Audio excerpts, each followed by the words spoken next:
Ito guys, dito na kami sa may ilog. Kaya lang dito kami sa may taas.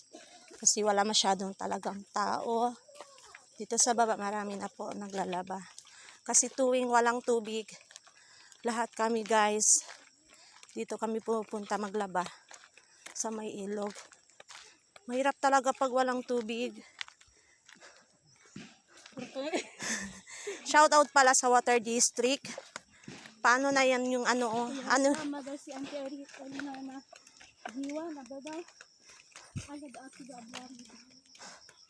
Paano na lang kami guys, nagbabayad kami ng ng minimum. Alam nyo ba kung magkano yung minimum nila ngayon? Tumaas guys. Tapos ganito, lagi na lang kami walang tubig. Ngayon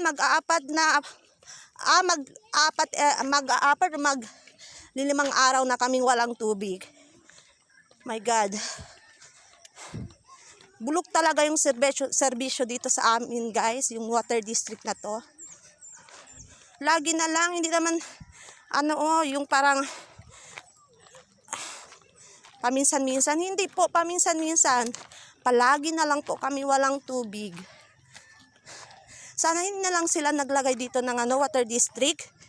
Pag ganyan lang naman yung nila o yung serbisyo nila, bulog.